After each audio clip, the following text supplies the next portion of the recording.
우리 하나 앞에 영광의 박수 칩니다. 사랑비가 내리고 있습니다. 비가 막 내리는데 사랑비입니다. 사랑비. 그래서 믿어 의심치 말고 주를 따르시기를 바랍니다.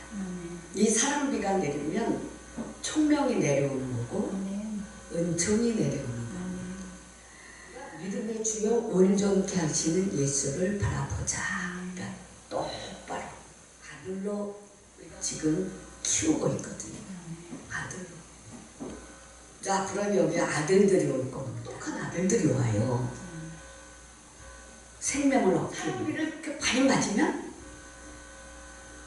촉촉하게 적셔주면서 이제 그 위에 이제 그 은총과 총명이 내려오는데 가브리엘 천사가 내려오는 거야. 그 길을 지금 다져가고 있는 거.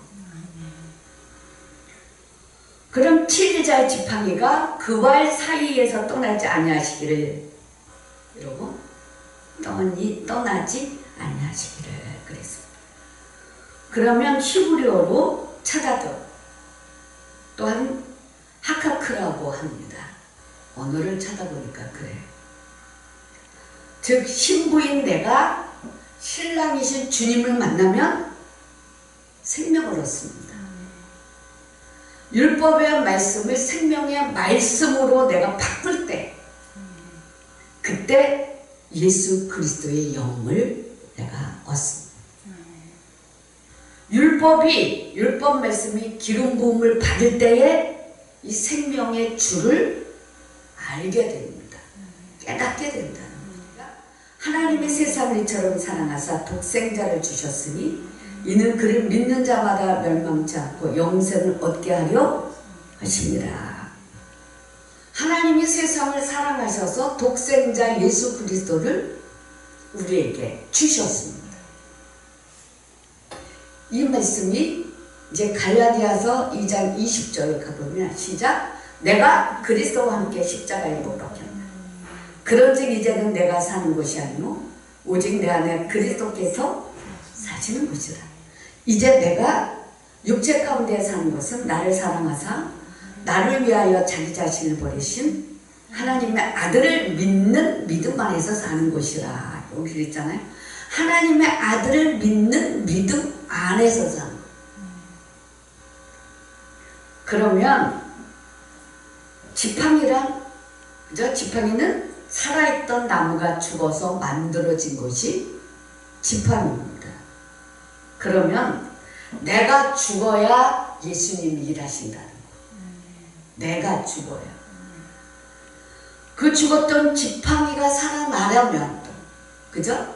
거기에서 살구꽃이 피어나려면 그 발 사이에서 떠나지 말아야 된다고. 성경은 자기 다리 사이에서 나온 태와 자기가 낳은 어린 자식은 남몰래 먹으리니 이는 내 적군이 내 생명을 에워싸고 맹렬히 쳐서 곤란하게 하므로 아무것도 얻지 못함이리라. 이렇게 말씀하고 있습니다. 이 말씀을 72년에서는 사랑이 사이의 통치자라고 번역을 했습니다. 킹 제임스 성경에서는 입법자가 그 발 사이에서 떠나지 아니할 것이다 라고 번역했고요. 공동 번역에서는 지붕이 떠나지 않을 것이다 라고 했고, 쉬운 성경에서는 유다에게서 다스리는 자가 끊임없이 나올 것이다 이렇게 말씀하고 있습니다. 그래서 그 다리 사이에서 나온 태와 자기가 낳은 어린 자식을 가만히 먹으리라고 했습니다. 신명기 28장 57절에 여기. 그러면 유다 지파에서 유다는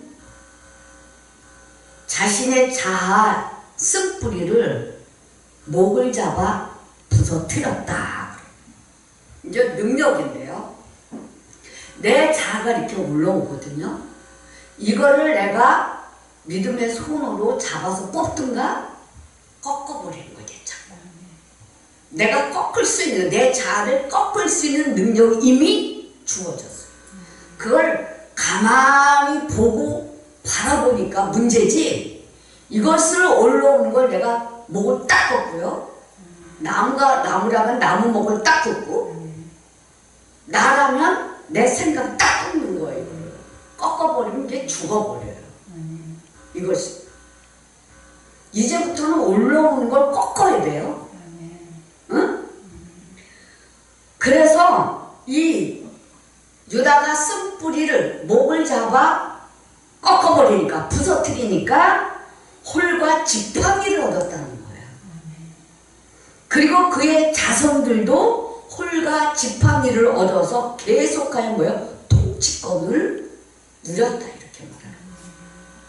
그러니까 이제 능력자가 뭐냐 하면, 내 자아가 올라오면은 이거를 팍 잡아서 꺾어라. 올라오게 놔두지 말라는 겁니다. 그래서 그와 같은 통치권은 실로가 오시기까지 마치리니 라고 말했습니다. 실로란 뭐냐면 메시아가 오실 때까지라는 말씀. 안전하게 내가 사랑받고 관심받고 하나님이 부어주시는 은총과 축복을 받을 때거든요. 그러기 위해서는 이 축복이 계속 가서 자손들에게 계속 이 통치권이 흘러가기 위해서는 내 자아가 올라오는 목을 꺾어버려야 돼. 가만히 팔짱 끼고 이렇게 바라보지 말라는 거예요. 자기 자신 속에서 올라오는, 이게 쓴뿌리인데, 내 자아인데, 이걸 꺾을 수 있는 능력을 이미 그 위에 샥 내려왔는데, 나를 먹고 말씀을 먹고 능력 받았으니까 일해라. 아멘. 일해라 이겁니다. 그래서 실로란 뭐예요? 메시아 예수 그리스도다. 그러니까 유다 지파의 통치권은 예수 그리스도가 오실 때까지 계속 진행됐다는 거예요. 그래서 실로가 오시기까지 마치리니 그에게 모든 백성이 복종하리로다 그랬습니다. 그에게 모든 백성이 복종하리로다 이렇게 말했고, 실로에게 모든 백성이 복종하리로다 그랬습니다. 그러면 모든 백성이 복종할 수 있는 분은 누구예요? 오직 예수 그리스도입니다. 그러니까 내가 이제 성장하면서 이전에 내가 아니라는 겁니다. 자, 사랑비가 내리고 있습니다. 사랑비가. 그래서 사랑비가 내 몸에 계속 내려야 돼. 자면서도 내려. 예배 드리면서도 내려. 집에 있어도 내려. 그래서 뚜껑이 열렸습니다. 지금 열어놨어요. 그래서 사랑비가 내리고 있다는 것을 받아야 돼. 줄을 바라보라. 한쪽 뚜껑이 열렸다면 하나의 그 생각은 계속 줄을 바라보라. 이걸 다른 말로 말하면 성령의 안테나라고 합니다. 안테나가 어디로 가요? 예수 그리스도에게로. 천국에 계신 하나님 보좌 편에 계신 하나님께 열어놓는 거야. 내 생각을 이렇게 닫지 말아요. 이거 열기가 얼마나 힘든데요. 계속 열어놓으면 계속 사랑비가 계속 내리는 거예요. 사랑비가 내려야지만 하나님을, 예수 그리스도를 알아갈 수 있어요. 그의 나귀를 포도나무에 매며 그의 암나귀 새끼를 아름다운 포도나무에 맬 것이며 또 그 옷을 포도주에 빨며 그의 복장을 포도주 즙에 빨리로다. 12절에 그의 눈은 포도주로 인하여 붉겠고 그의 입은 우유로 말미암아 희리로다. 선물입니다. 선물을 실어 나르는 짐승이잖아요. 그러면 가나안 땅에서는 비옥함과 풍요로움이 많아서 이 가나안 땅에 들어가면 저 아무 곳에는 포도나무가 있다는 거예요. 그래서 포도나무에 이 나귀를 매놓는다는 겁니다. 그리고 그곳에서 쉬게 했다는 거예요. 나귀를. 그렇다면 그곳에서 포도나무를 열매를 먹고 그 선물을 실어 나를 수 있다는 겁니다. 나귀가. 그러면 포도나무는요. 요한복음 15장 1절에 보면 나는 포도나무요 내 아버지는 농부다 그랬어요. 그럼 우리가 나귀가 되는 거예요. 나귀. 한 번도 타보지 않은 나귀가 예수님이 타셔야 되는 거예요. 예수. 그리고 나는 포도나무에 매여 있어야 되는 겁니다. 포도나무. 존귀하나 깨닫지 못하는 사람은 멸망하는 짐승 같도다.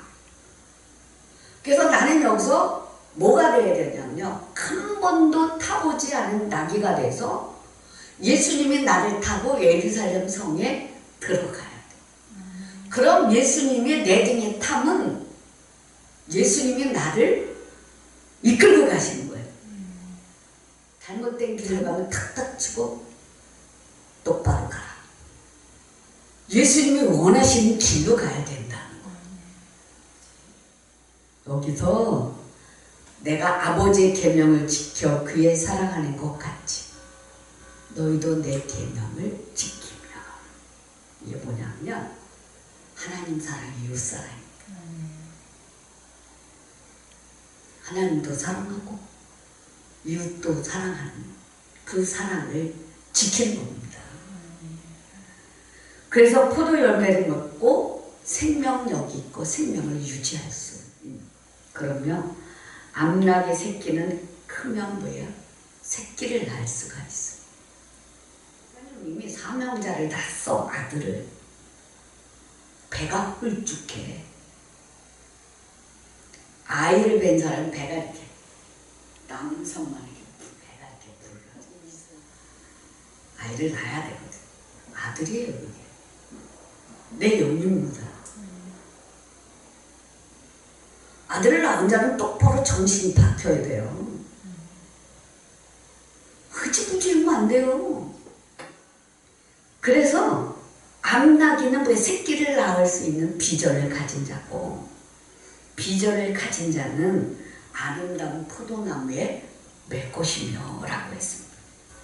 포도나무에 매며 또 아름다운 포도나무라고 했거든요. 아름다운 포도나무란 이제 그 성막을 말합니다. 그래서 뜰에는 짐승이 거하는 거죠. 그러면 번제, 화목제, 소제, 속건제, 속제대 드리는 곳이죠. 나를 드리는 곳. 성소는 포도나무에 매어 있는 곳. 성소에서는 떡상, 금초대 그냥 다녔어. 그래서 내가 하나님 앞에 예배하는 말씀 먹고. 지성소는 아름다운 포도나무에 매어 있는 곳. 그렇죠. 성삼위 하나님의 임재가 있잖아요. 그리고 말씀이 선포됩니다. 지성소에 들어가서 그 열매를 얻어서 하나님께 영광을 올려드리는 것.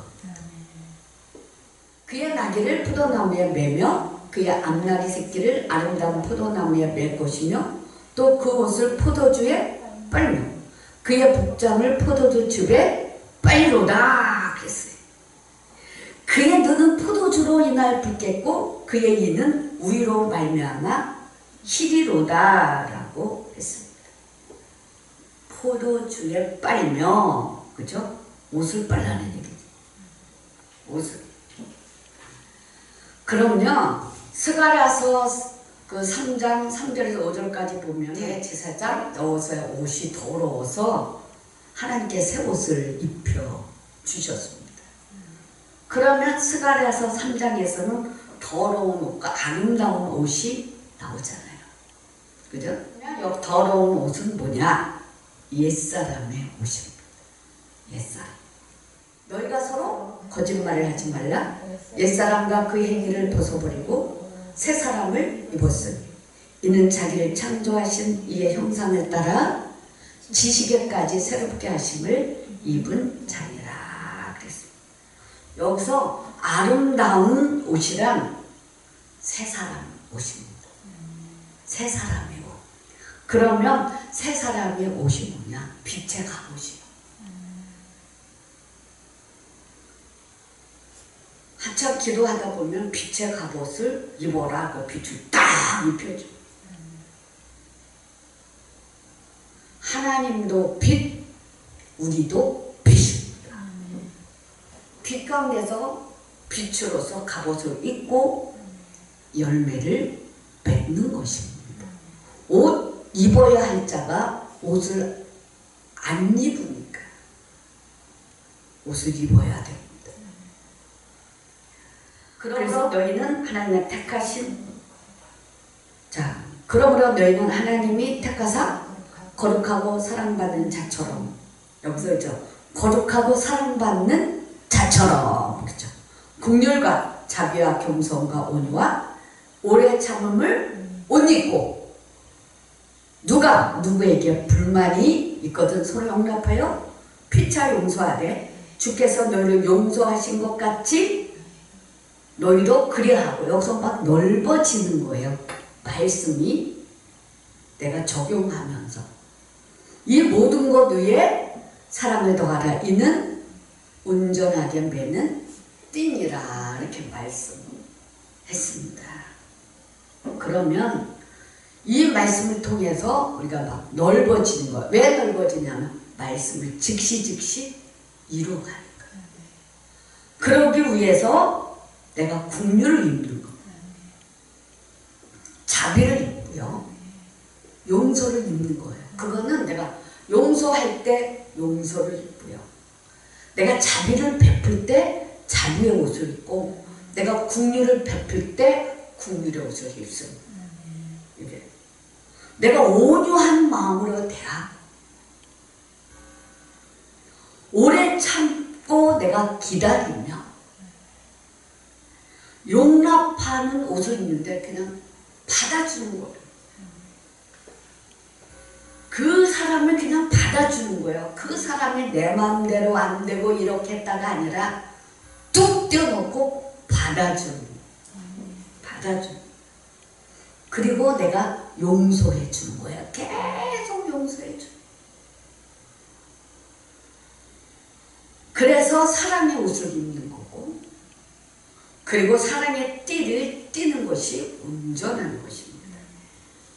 그래서 더러운 옷을 벗고 아름다운 옷을 입기 위해서는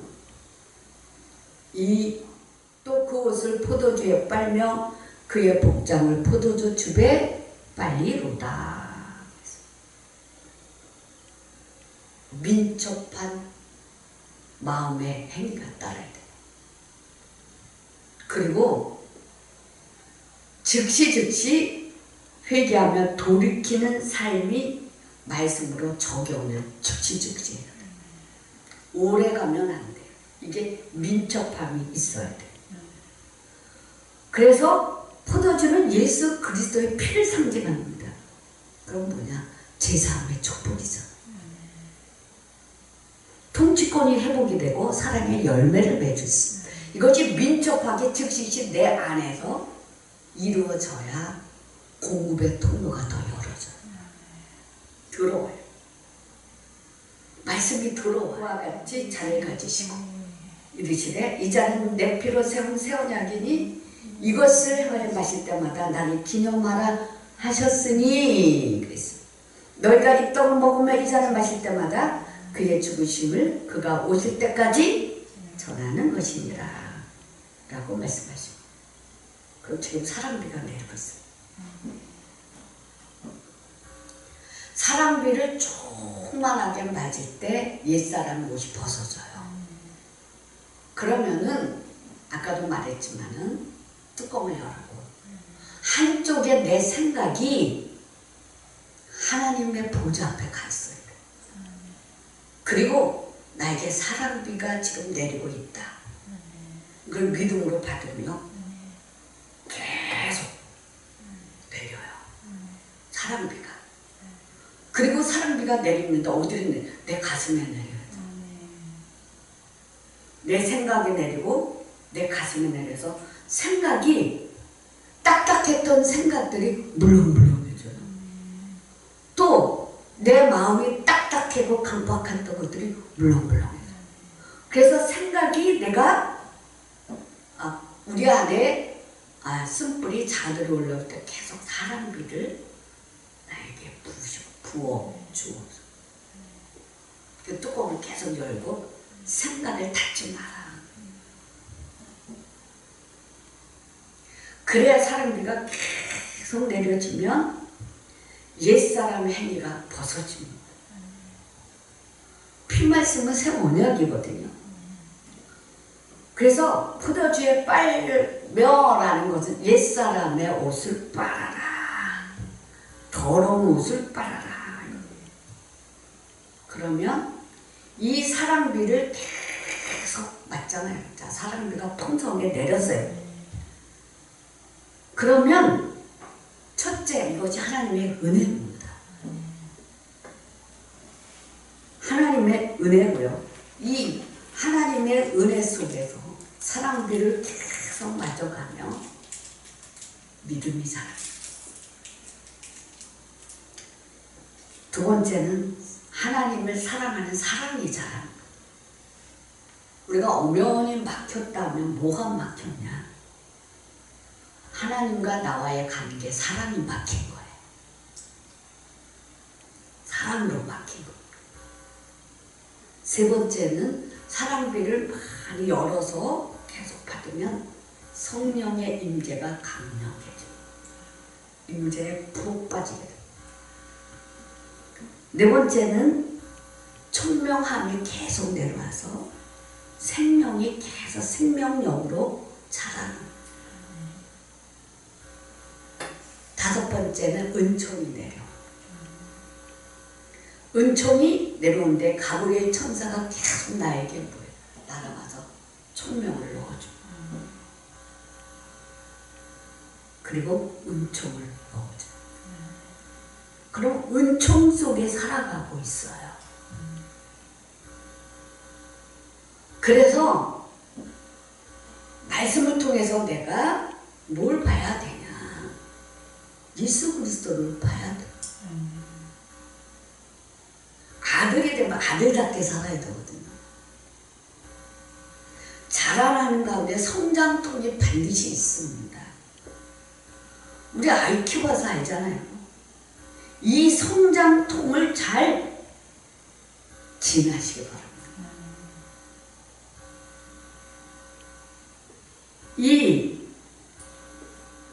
이제 머리 대신 예수를 딱 붙잡는. 그래서 진리의 목표가 분명하고 사랑의 목표가 분명하고 순종의 목표가 분명하고 복음의 나팔을 부를 준비가 분명해서 복음의 나팔을 불어 봐야 되죠. 그래서 열매가 있다는 거죠. 사랑의 열매. 하나님 사랑, 이웃 사랑. 이것이 균형이 딱 잡혀서 천국 문을 통과해야 돼. 천국 문을 통과해야 된다는 거죠. 그럼 빨며 복장을 포도주즙에 빨리로다. 그러면요, 포도주와 포도주 즙이 나오거든요. 포도주는 언어로 야인이라고 하는데 술 취함, 술, 연애를 베품, 술고래라는 뜻이 있습니다. 그럼요, 포도주 지성소, 복장을 포도주즙에 빨리로다. 피로 그 옷을 빨아라 이거죠. 성소, 그 옷을 포도주에 빨며 그러거든요. 그러면 지성소에 들어가면 우리를 새롭게 해요. 우리가 지성소 들어가면 다 된 것 같죠? 아니에요. 어느 한 부분이 이루어져서 성령이 나를 지성소에 들어오게 하고 거기서 다 새롭게 통째로 내가 드러나요. 거기서 다시 뭐예요? 진정한 회개, 영의 회개가 이루어져서 다시 옷을 빨아. 내가 회개를 할 때 진짜 우리가 회개한 것이 있고 회개 안 한 것이 있거든. 하나님이 원하시는 회개가 덜 됐기 때문에 불투명한 거예요. 왜 불투명하냐? 하나님이 원하시는 회개. 그럼 여기가 지성소거든요. 하나님이 원하시는 회개로 몰입하라는 거죠. 딴 거 볼 시간 틈이 없는 거예요. 이게. 그래서 지성소에서 하는 회개, 분명한 회개. 하나님 앞에서 분명한 회개를 해야지만 이게 맑아지고 딱딱한 것이 딱 떨어져 나가요. 이것이 분명한 회개가 안 되니까 항상 불투명해가지고 앞이 캄캄하고 답답한 거예요.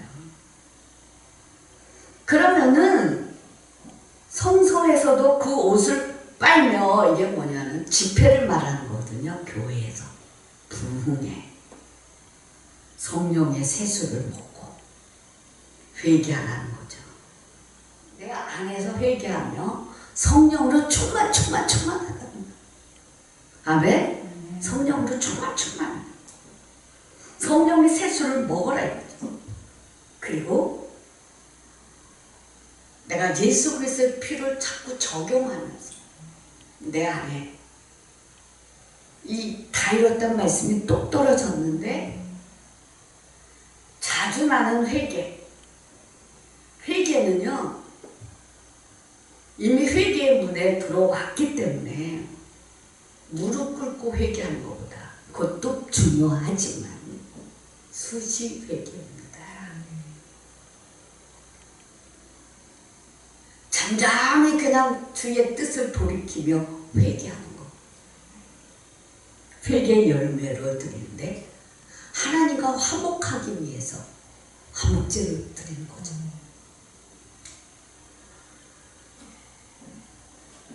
그래서 예수 그리스도의 십자가의 피, 그 피를 집중해서 내가 바라보는데 사랑이 내게는 부족하다.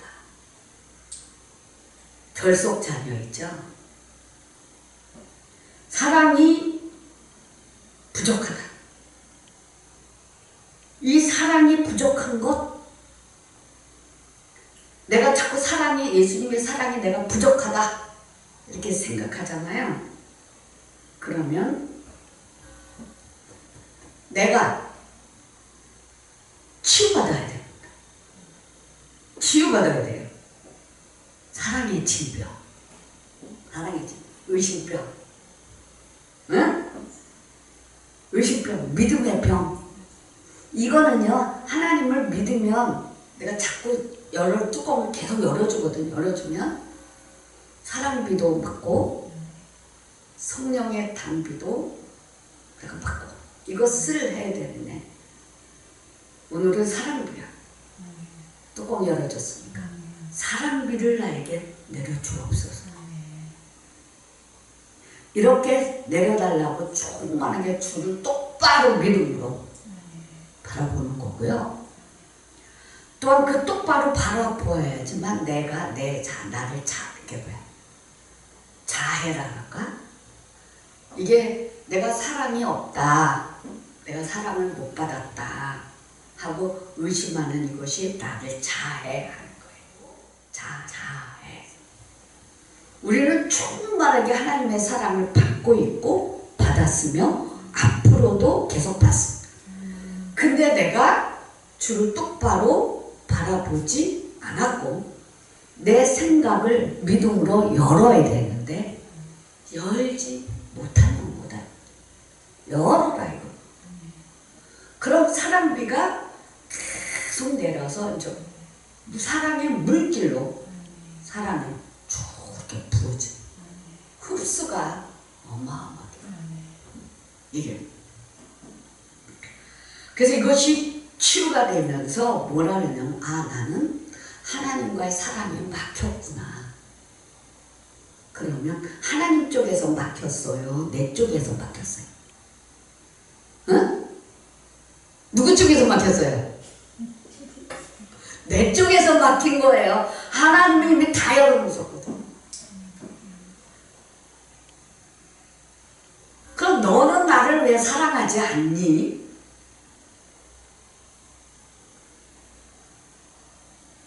그게 사랑의 질병이라는 거예요. 나는 고아가 아니라 분명히 말씀하셔서 내가 너를 고아와 같이 버려주지 않는다 그랬거든. 그러면 나의 부모, 나의 아버지는 하나님이고 하나님이 나를 사랑하셔서 독생자 예수 그리스도를 나에게 주셨어요. 그 사랑을 흡입해서 계속 먹어야 되고 내 생각을 열어야 되고 마음을 열어서 주님을 바라보아야 되고 생각의 뚜껑이 계속 열려져야지만 사랑비가 내게 쭉쭉 들어온다는 거예요. 이게.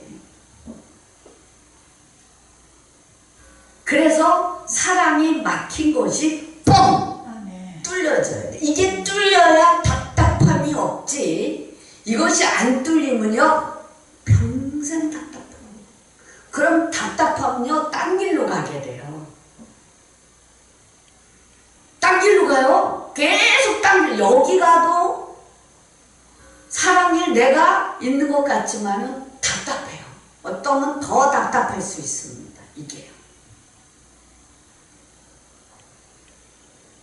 이 답답함이 해소가 되려면 내가 하나님을 사랑하면서 계속 사랑하면서 내가 사랑을 못 받았다. 내가 사랑을 결속한 자다. 하나님은 나에게 사랑을 안 준다. 라는 뭔가 의미심장한 것들이 내 안에서 이렇게 있어요. 그걸 뭐라 그랬냐면 나를 자해한다. 그래서 무슨 병이에요? 사랑의 질병이다. 그렇기 때문에 내가 뚜껑을 열고 마음을 열고 육의 일은 하지만 한쪽으로는 뚜껑을 열어서 계속 하나님을 바라보고 예수를 바라보는 겁니다. 그 바라보면서 생각을 열고 믿음을 열면 이 사랑비가 여름내로 계속 내려오는데 내려오면서 믿음이 자란다. 믿음이 자라고요. 두 번째는 하나님을 사랑하는 사랑이 자랍니다. 이거는 관계 회복이고 화목제예요. 아멘?